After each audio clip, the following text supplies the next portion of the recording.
자, 그러면 여러분들 이제 진도 좀 나가도록 할게요. 우리 저번 시간에 로마자 표기법을 끝내지 못했기 때문에 로마자 표기법을 먼저 설명을 드리고 그리고 이제 단어의 짜임으로 다시 돌아가도록 하겠습니다.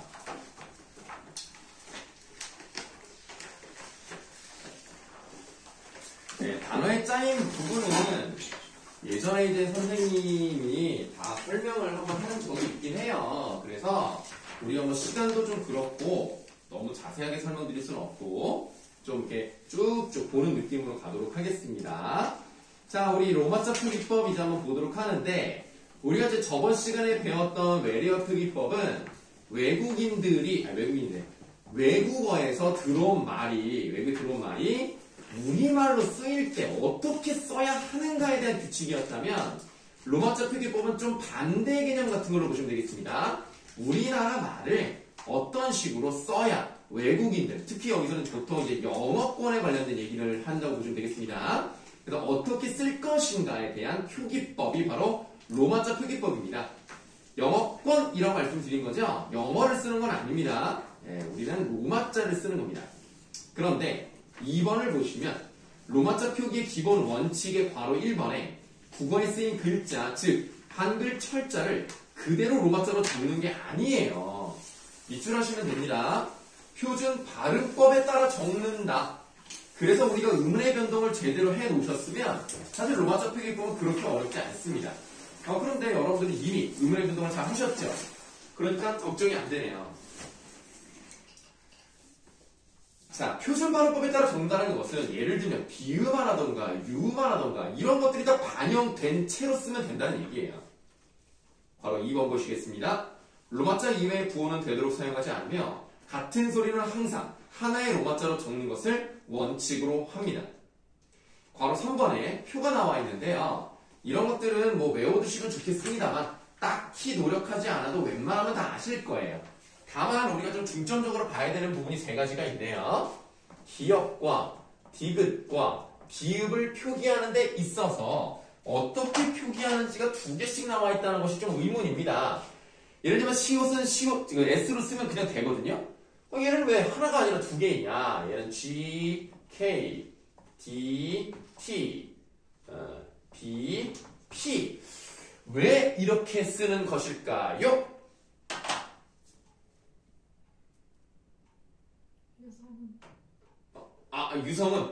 유성음과 무성음의 차이 때문에 좋아요. 그러면 어떤 쪽이 유성음이고 어떤 쪽이 무성음인가를 어떻게 우리가 써야 되느냐? 쉽게 말씀을 드리면 왼쪽 부분은 모음 앞에서 쓰는 거고요. 오른쪽 부분은 자음 앞이나 말에 쓰는 거라고 생각하시면 되겠습니다. 그래서 어떻게 쓰는 것이냐? 우리가 북이라는 것을 로마자로 쓰고 싶어요. 그럼 어떻게 해요? G-U-K로 쓰면 되겠습니다. 국. 모음 앞에서 G로 썼고요. 말이죠. 이 뒤에 더 이상 연결되는 뭐가 없잖아요. 말이죠. 그러면 K로 쓰는 것이다. 그러면 이런 건 어떻게 씁니까? 고기 같은 경우는 요 둘 다 모음 앞에 있네요. 그럼 어떻게 써요? 고기 이렇게 쓰는 거예요. 간단하죠? 너무 쉬운데? 근데 저걸 언제 써요? 예를 들면 외국인을 대상으로 하는 식당 같은 데서 쓰는 겁니다. 예를 들어 우리가 뭐 6회를 6 times 이렇게 쓸 수는 없잖아요. 아니 인스타를 봤더니 베개를 usually 이렇게 써놨던데? 베개를 usually로 썼고 6회를 6 times 일부러요? 모르고 쓰지 않았을까? 설마 일부러 그러겠어? 그냥 뭐 아무나 돌려서 했겠지 뭐. 그러니까 영어를 너무 모르는 사람들이 그냥 자기들이 메뉴판을 만들었나 봐. 그래서 사람들이 못 알아먹지.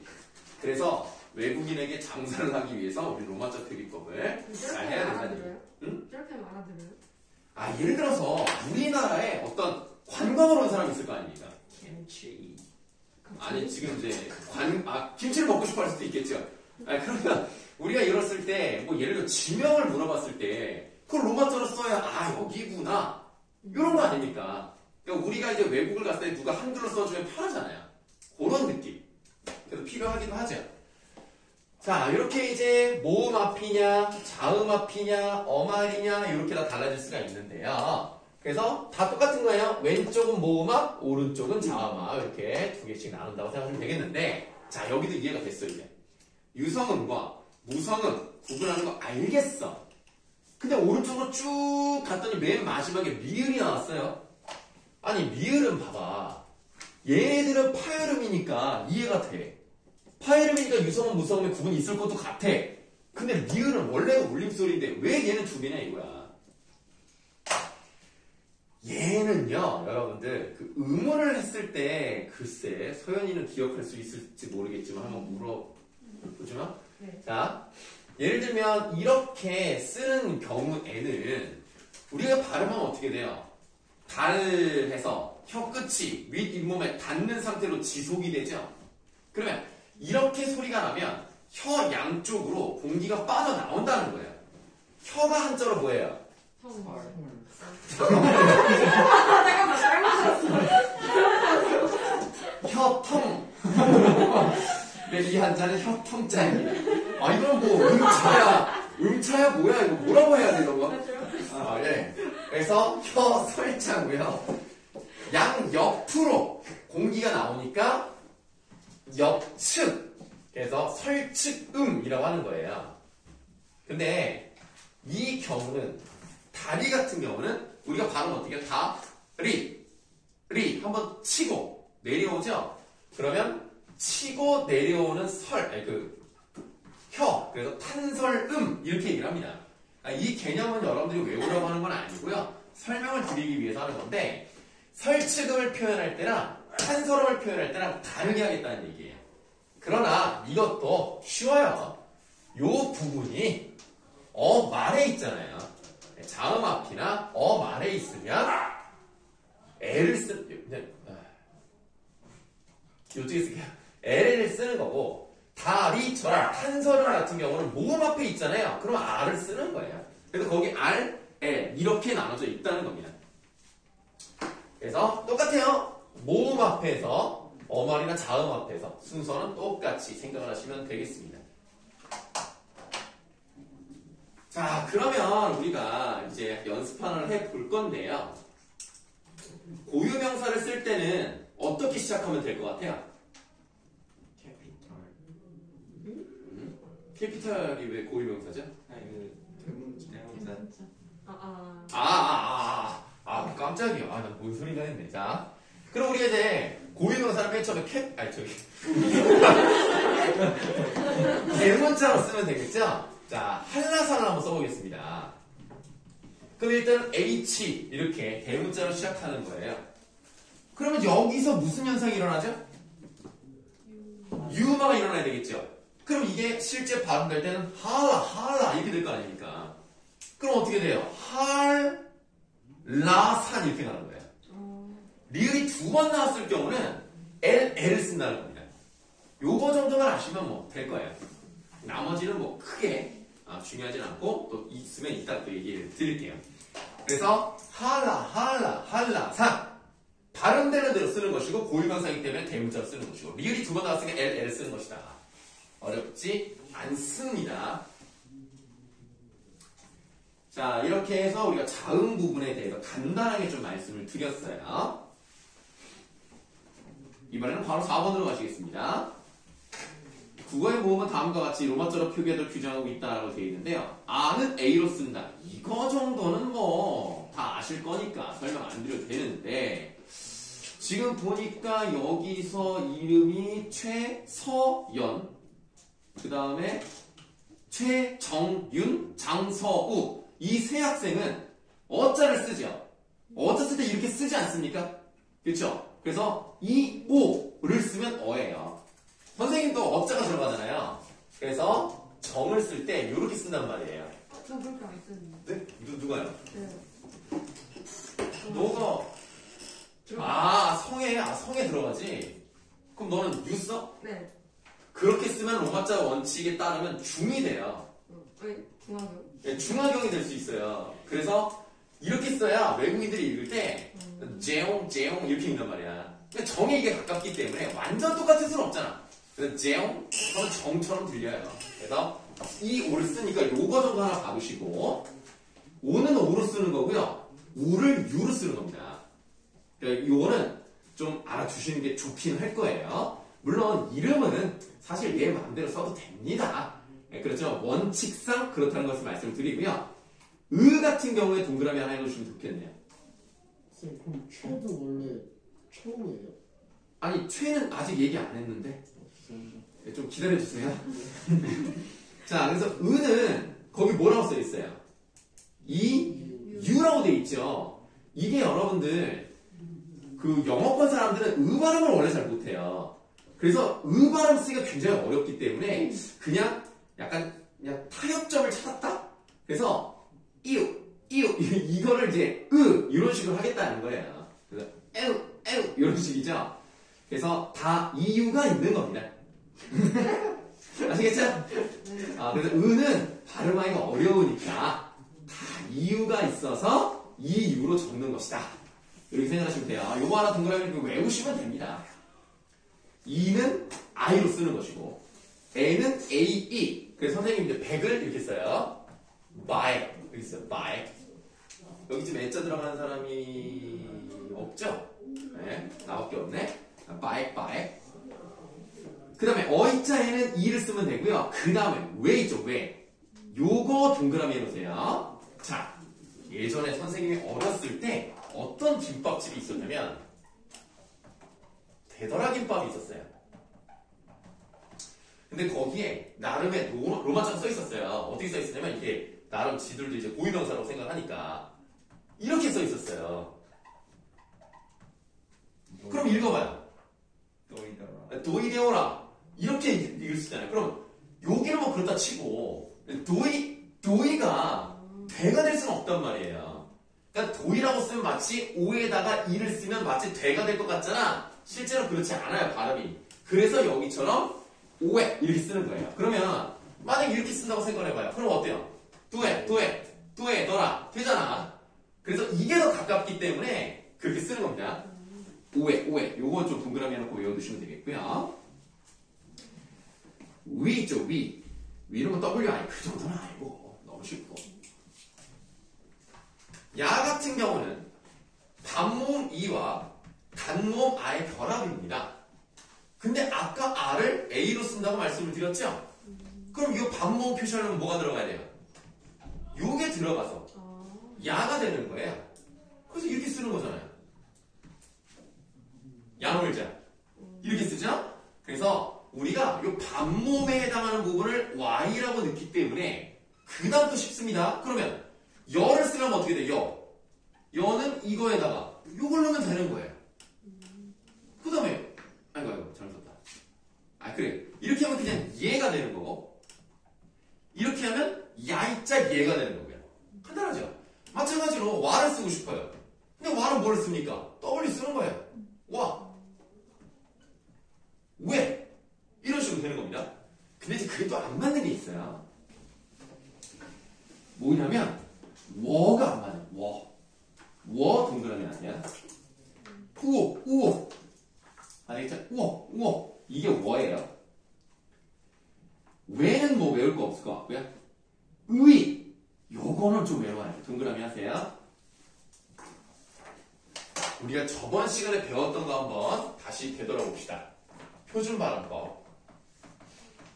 여러분 광의문 알아요? 광화문 말고 광의문도 있어요 실제로. 그럼 우리가 이거 발음 어떻게 해야 돼요? 희죠? 자음을 첫소리로 갖는 의는 이로 발음하는 겁니다. 이로도가 아니라 무조건 이로만 발음해야 돼요.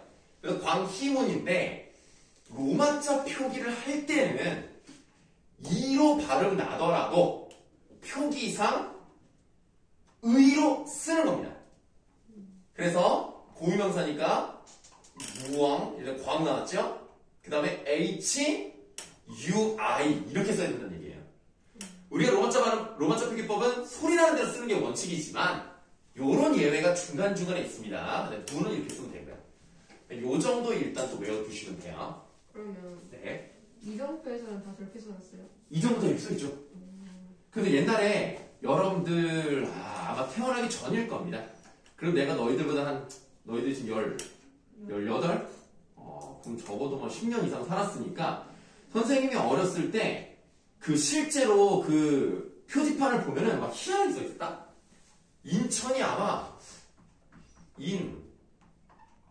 이렇게 써있었을걸? 정확히 기억이 안 나는데 약간 이렇게 무슨 반달 표시 있고 뭐 어깨점이라고 해서 여기에 들어가는 거 아니에요? 예를 들면 뭐 이런 식으로 찍는 경우도 있고 별 희한했어요. 근데 이렇게 하자고 로마자 피규어에 결정 난 다음에 표지판을 다 바꿨고 그 다음에 다시 지금으로 왔거든요. 다시 또 바꿨고 그래서 돈이 정말 어마어마하게 들어요. 로마자 피규어 한 번 만들 때. 그래서 우리가 실제 이정표에는 진짜 이렇게 써 있습니다. 요즘은 그 중국 사람들도 보기 좋으라고 중국어로 그러니까 한자로 써 있는 경우도 많잖아요. 그래서 표지판에 돈 많이 들고 실제로 여러분들이 신호등 있잖아. 신호등이 생각보다 되게 큰 거 알아? 우리가 볼 때는 별로 안 커 보이잖아. 그 등 하나가 이만해. 진짜로. 왜냐면 멀리서도 봐야 되니까. 우리가 보면 뭘 안 커 보인다 그럴 수 있는데 진짜 얼굴보다 커요. 내가 얼굴 작아서 그런가? 진짜 가까이서 보면 정말 커요. 표지판도 진짜 커. 이만이나. 그래서 그게 만약에 태풍 때문에 쓰러진다? 사람 깔리면 죽을 수도 있어요. 정말 큽니다. 조심하셔야 돼요. 태풍 불 때는 나가지 마시고 항상 집에 있는 게 제일 좋습니다. 이불 밖은 위험하죠. 자, 그래서 지금 이중모임 의는 이로 소리 나라도 항상 UI로 적는다. UI. UNI예요. 자, 장모의 표기는 따르지 않습니다. 네, 좋아요. 여기까지 뭐 약간의 예외를 좀 봤어요. 뭐 오는 것 같은 소리가 나는데? 네, 저요. 예. 선생님. 네? 초이는 왜 초인가요? 최씨할 때요? 그거는, 그러니까, 보세요. 예를 들면, 우리가 김씨예요. 그거 원래 어떻게 써야 돼요? 이렇게 써야 되겠죠? 그럼 이렇게 쓰는 사람이 사실 거의 없습니다. 다 이렇게 쓰죠. 이씨는 어떻게 씁니까? 이렇게만 쓰는 사람은 없죠. 간혹 가다가 이렇게 쓰는 사람이 있긴 해요. 근데 이것도 거의 없고, 이렇게 쓰죠. 사실 맞지 않는 겁니다. 맞지 않는 건데, 옛날에, 관용적으로 쓰는 거죠. 그러니까 이렇게 로마자 표기법이 확실히 정해지기 전에 그냥 사람들이 그냥 이렇게 쓰면 되지 않을까. 왜냐면 아까 도이더라처럼 이게 치읓 발음이 나니까 최씨를 이렇게 쓰는 경우가 5에다 2를 합치면 되지 않을까 생각한 거예요. 그러니까 사실 이렇게 하면 초이가 되기 때문에 정확한 발음은 아니죠. 그러니까 관용적으로 부득이 최씨는 보통 이렇게 씁니다. 근데 백씨는 이제 이게 거의 이제 많이 이렇게 쓰는 것 같은데 이 백종원이 백다방에 뭐라고 써있어? 이렇게 썼단 말이오. 그러니까 좀 백종원이 좀 바꿨으면 좋겠어. 아니 이건 완전 안 맞아. 이게 이런 말이 어딨어. 이건 아예 안 맞아. 일단은 P를 썼다는 점이 마음에 안 들고 L을 왜 이렇게 씁니까? 이건 파이크잖아. 파이크 중원이야? 참 이게 더 가깝지. 바이크 이게 더 가깝지. 이거는 왜 백다방을 이렇게 하는지 모르겠어요. 제가 관용적으로 쓰는 것이다. 뭐 이렇게 생각하시면 되겠습니다. 그 얘기 했나요? 백종원이랑 선생님이랑 친척이라는 거? 네? 아니요. 안 했어요? 진짜요? 진짜예요? 그럼요. 몇 천이에요? 몇 천이에요? 생각을 좀 해봐야겠는데? 8천 넘어갈 수도 있어요. 그게 무슨 말이냐면 백씨는 하나밖에 없어요. 근데 거기서 얘기하면 친척이 아니지.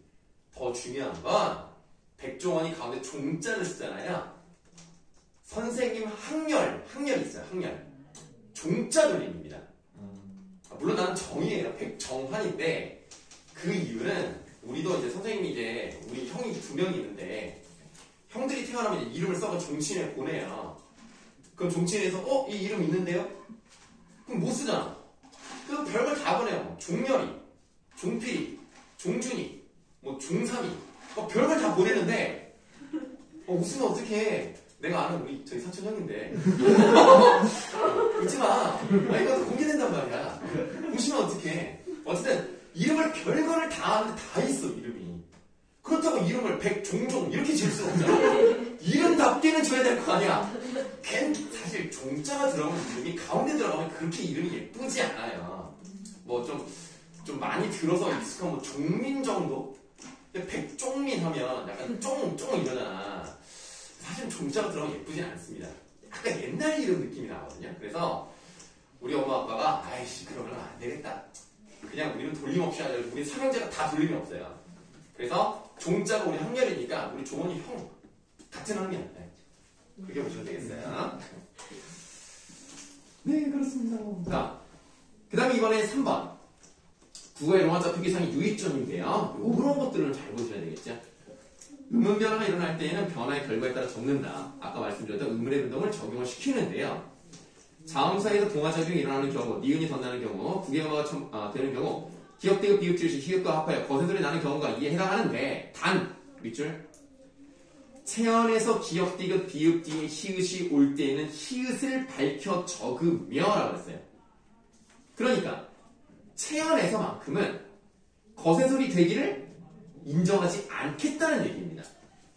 자, 여러분들 강원도에 가시면 혹시 항구도시로 묵호라는 데를 아세요? 들어봤어요. 아, 들어봤어요? 이 묵호를 발음 나는 대로 쓰면 거센소리 되기가 되죠? 그래서 이렇게 써야 될 것 같단 말이에요. 그러나 이렇게 쓰면 안 돼요. 체언에서는 거센소리 되기 인정하지 않기 때문에 아이고 묵호 이렇게 써야 된다. 아니, 그러니까 이게 맞다는 얘기예요. 묵호 이렇게 써야 된다는 겁니다. 체언에서는 그러는 거고요. 만약에 나는 기분이 좋고 이러면 좋고 이렇게 쓰는 거예요. 얘는 체언이 아니니까. 알겠죠? 자, 그 다음에 또 밑줄 계속 할게요. 된소리 대기는 표기에 반영하지 않습니다. 자, 압구정 볼게요. 자, 압구정은 체언이기 때문이 아니라 그냥 무조건 발음상 우리 된소리 되게 되잖아요. 그런데 원래가 된소리가 아니고 발음이 음운의 변동을 일으켜서 된소리가 되는 경우는 반영하지 않는다는 얘기예요. 압구정은 대명사니까 대명사란다. 고유명사니까 대문자로 써야 되겠죠. 제요. 아이고 이렇게 쓰는 거다. 요거를 KK로 쓰는 거 아니에요. 가운데를 압구정 이렇게 쓰는 거 아니에요. 압구정 이렇게 쓴다고요. 그래서 거센 소리는 체언에서는 쓰지 않는 거고요. 된소리 되기는 어떤 경우에도 되지 않습니다. 그러나 우리가 예를 들어서 원래가 쌍비읍, 원래가 쌍기역 이런 거 있을 수 있잖아요. 그러니까 예를 들어서 떡 같은 경우. 그럼 이거 어떻게 써야 돼? 이것도 뭐 된소리, 이건 된소리 대기가 아니잖아. 그냥 된소리지. 그럼 얘는 어떻게 써요? TT로 쓰면 돼요. 자, TT로 쓰시고 우리가 이제 그 쌍디귿은 TT, 쌍디귿은 JJ, 쌍쇼는 SS 뭐 이런 식으로 쓰면 되는 겁니다. 자, 그 다음에 우리가 줄표가 있는데요. 세 번째 줄표를 보시겠습니다. 로마자 이외의 구어는 되도록 사용하지 않아야 돼요. 그런데 발음이 혼동될 우려가 있을 때에는 음절 사이에 붙임표를 쓸 수 있대요. 거기 나와 있는 예를 한번 그대로 한번 들어보겠습니다.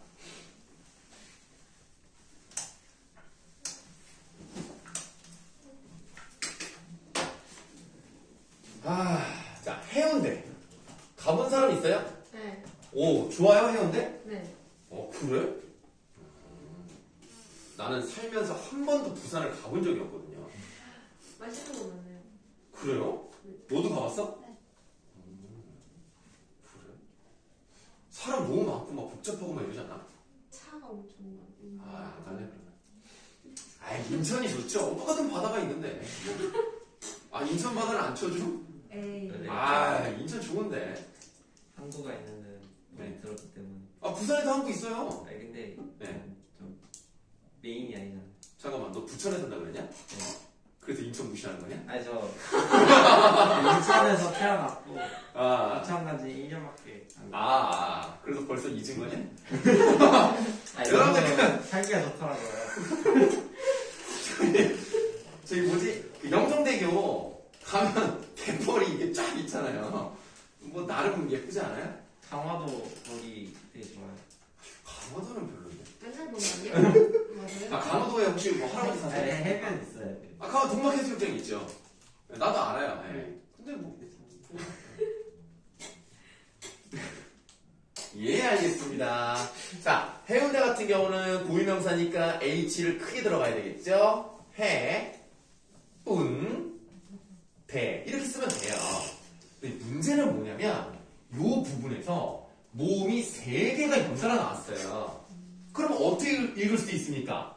하, 대 이렇게 읽을 수 있잖아요. 그러면 안 되니까 중간에 줄표를 하나 넣어주면 확실하게 해운대구나 이걸 알 수 있습니다. 실제로 예전에 선생님이 알고 있었던 사람이 이름이 이완규였어요. 그럼 이 사람도 이제 관용에 따라서 이렇게 썼겠죠. 여권에다가 자기 이름을 써서 이제 출입국 심사 받잖아요. 거기에 이제 이름이 이렇게 써 있는 거야. 이렇게 써 있으니까 그 다음에 딱 보더니 리왕유 이렇게 읽는 거야. 근데 보이잖아. 완규인데. 그래서 이런 경우에 헷갈릴 수 있기 때문에 이렇게 줄표를 거주면 완규가 되는 겁니다. 자, 참 맨날 수업 시간에 이 아저씨 맨날. 자, 그런데 그 다음에 당구장 표시를 한번 볼게요. 도시, 군부, 읍면, 리, 동의 행정구역 단위와 거리를 타는 가 앞에도 붙임표가 붙어요. 이때 붙임표 앞뒤에서 일어나는 음운 변화는 표기에 반영하지 않습니다. 자, 실제로 삼죽이라는 이름을 가진 면이 있어요. 우리가 우리 글로 쓸 때는 사실 줄표를 넣지 않는데 이해를 돕기 위해서 한번 넣어봤습니다. 삼죽면이면 실제 발음될 때는 어떻게 돼요? 비음화 때문에 삼중이 되잖아요. 근데 이거를 쓸 때 삼중 이렇게 쓰지 않습니다. 줄표를 딱 두고 일단은 면이라는 행정 단위를 먼저 쓰고요. 그럼 얘는 설령 발음이 비음화가 된다 하더라도 무시하고 여기서 끊어주면 됩니다. 그러면 삼죽 이렇게 쓰는 거예요. 삼죽면.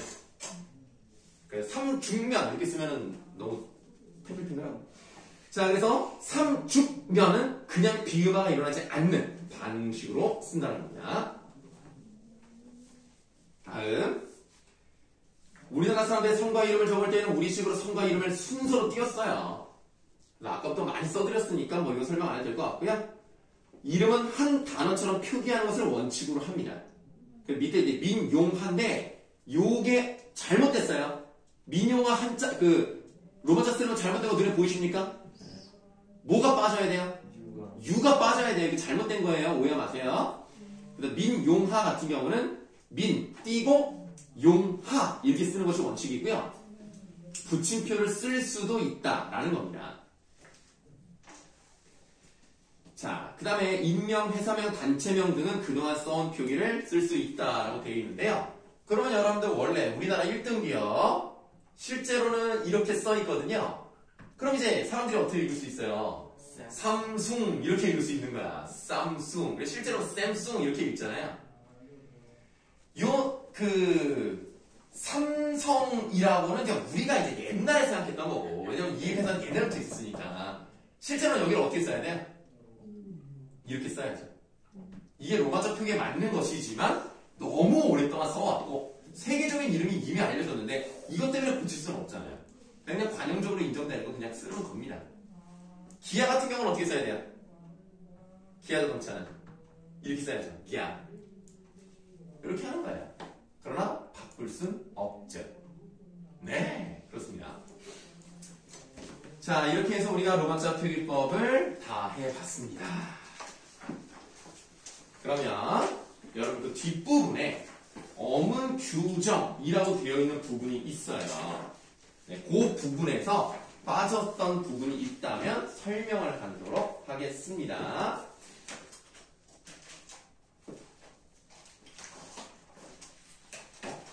어디 갔지?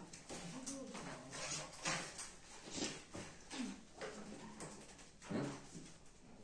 아까 있었는데.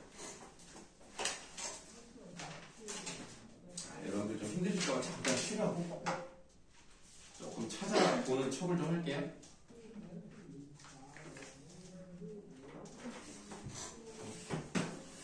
자, 당황하지 마시고요.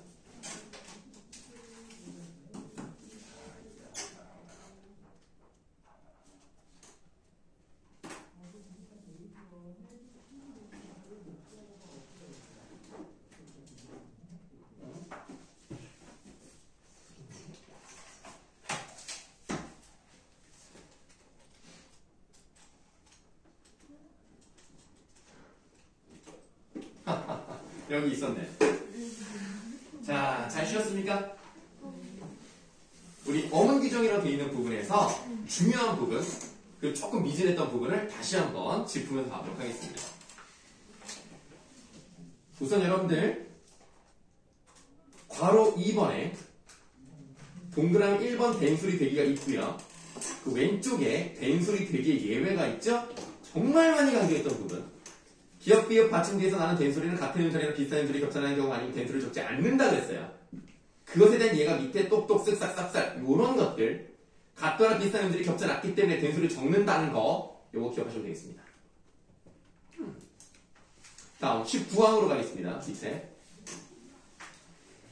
19항 어간에 이, 이 붙어서 명사로 된 것과 이나 히가 붙어서 부사가 된 것 원형을 밝혀줬습니다. 이음 이, 히, 요거 기억하라고 그랬죠? 자, 그럼에도 불구하고 왼쪽에 날개를 보시면은 어간의 뜻과 멀어진 것은 원형을 밝혀줬지 않는다. 요거랑 이나 음이 아닌 것이 붙었을 경우도 원형을 밝혀줬지 않는다. 다 기억나실 겁니다. 25항 보세요. 하다가 붙는 어근에 히나 이가 붙어서 부사가 되거나 부사에 이가 붙어서 뜻을 더하는 경우에는 그 어근이나 부사의 원형을 밝혀 적습니다. 딱히는 딱하다가 가능합니다. 그래서 히를 붙일 수 있다고 말씀을 드렸어요. 깨끗이는 깨끗하다가 가능합니다. 그런데 왜 히를 붙이지 않았습니까? 뭐야 이 정막은. 아니 내가 일반적으로 하다가 붙을 수 있으면 히 붙여도 된다고 말씀드렸었잖아요. 근데 왜 깨끗하다는 안 된다 그랬죠? 아 왜 그래 얘들아. 아 장난치지 말고 빨리.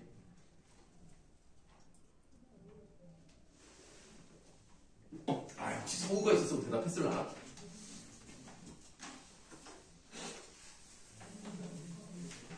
이 어근에 해당하는 이 부분이 시옷으로 끝났잖아요.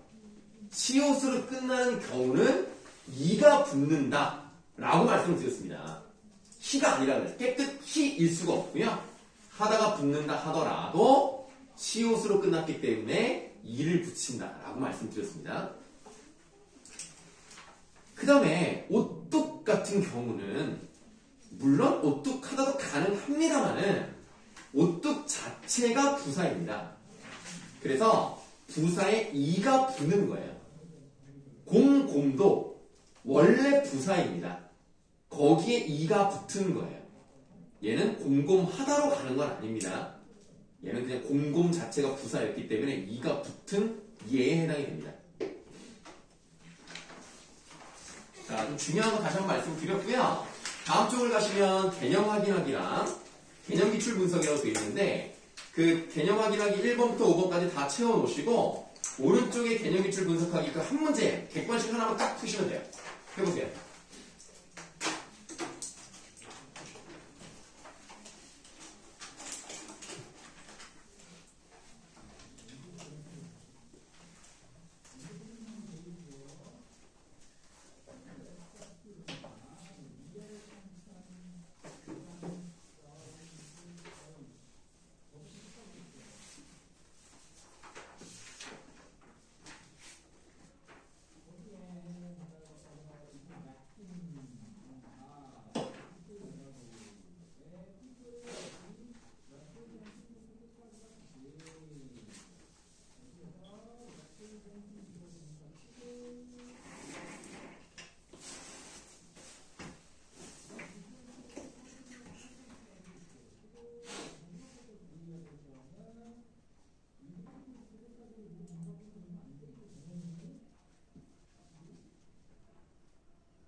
됐나요?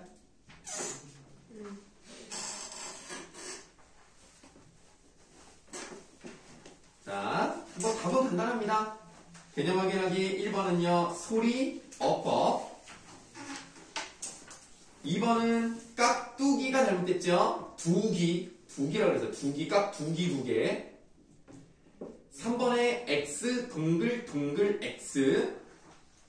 4번에 명사, 부사. 5번에 동글입니다. 개념 기출 분석 답은 3번. 간단했죠? 자, 바로 넘어가도 될 것 같아요. 자, 다음 쪽.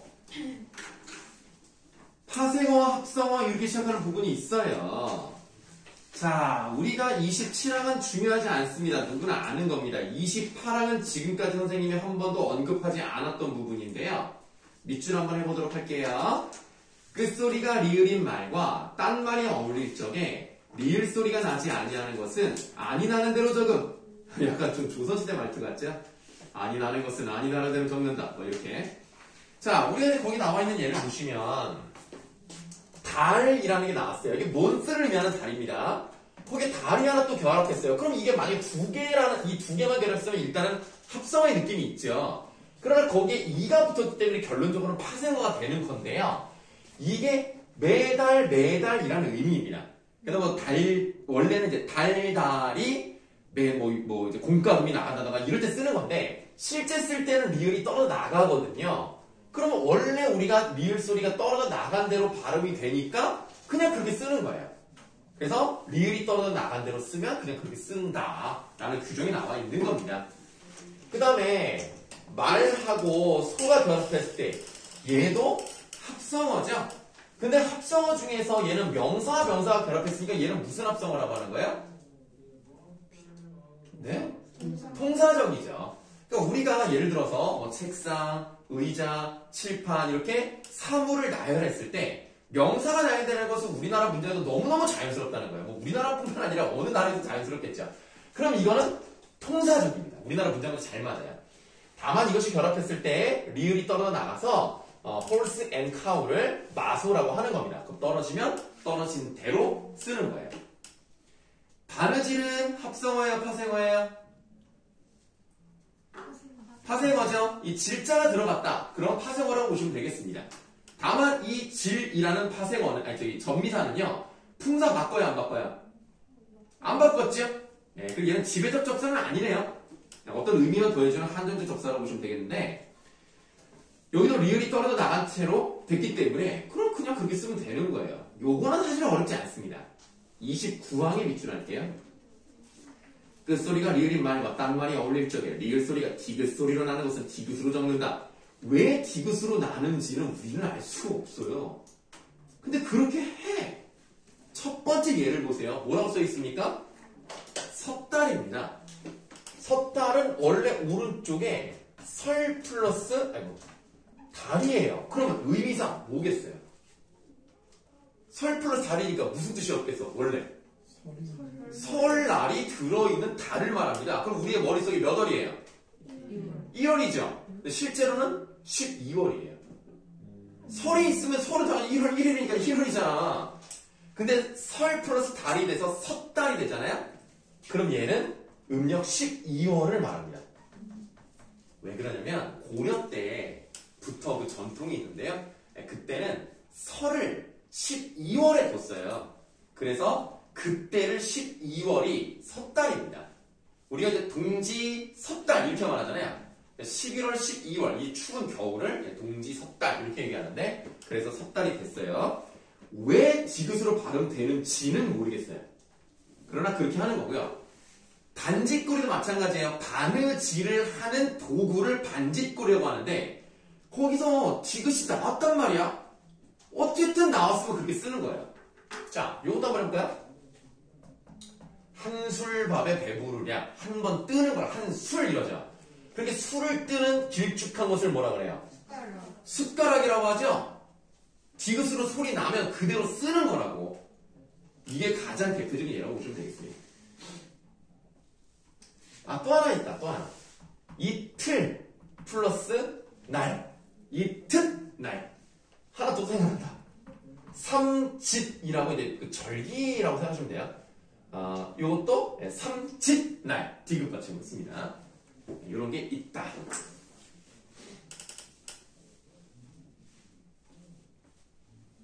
자, 다음에 동그라미 5번 준말입니다. 35, 37, 이 두 개는 그렇게 중요하지 않고요. 39, 40항, 특히 40항, 요거는 그렇게 강조를 많이 했습니다.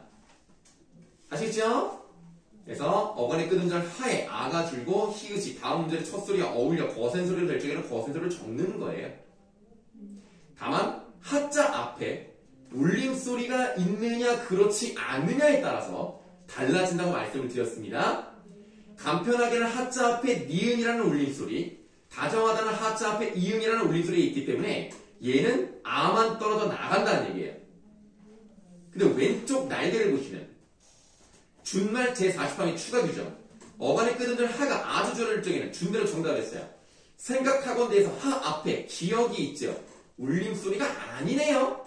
그러면 하자가 아예 떨어져 나간다 라고 말씀드렸죠. 띄어쓰기입니다. 2항 필요 없어요. 41항 필요 없어요. 다 아는 거예요. 47항 중요합니다. 보조용어는 띄어쓰는 원칙으로 하되 경우에 따라 붙였음도 허용합니다. 단 앞말에 조사가 붙거나 앞말에 합성 동사일 때 중간에 조사가 들어갈 때 띄어쓴다 그랬어요. 우리가 보조적 연결 어미 중에서도 대표적으로 뒤에 거를 붙일 수 있는 연결 어미는 뭐라 그랬죠? 리셋이 된 것 같은 느낌이지? 얘들아, 저기 집에 가서 한 번 좀 봐. 아니, 이게 대답이 안 나와. 어떤 유명한 보조적 연결음이 있었잖아. 걔가 들어가면 붙인다고 했잖아, 내가. 아나어. 아어가 들어가면 뒤에 걸 붙일 수 있다고 그랬어. 그래서 꺼져간다 어때? 꺼지어. 밑에 도와드리란 독아. 이런 경우로 붙일 수 있다는 거예요. 자, 그 다음에 오른쪽 칸에 올 듯하다 같은 거 있잖아요. 그때 여러분 그때가 필기했던 거예요. 자, 듯하다, 성쉽다, 그 다음에 체하다, 그러니까 뭐뭐하는 체하다, 그 다음에 척하다. 이런 애들은 좀 외워두라고 말씀드렸습니다. 이것 자체가 의존 명사에 붙어서 보조 용언이 된 거예요. 그러니까 이것 자체가 보조 용언이에요. 그래서 예를 들어서 비가 올 듯하다는 띄는 게 원칙이지만 붙여도 된다. 할성 쉽다 띄는 게 원칙이지만 붙여도 된다. 아는 체하다 잘난 척하다 다 띄어야 되지만 붙여도 된다. 다 이렇게 말씀을 드렸던 게 나와 있네요. 다음 쪽 문제 아까와 같이 푸시면 되겠습니다.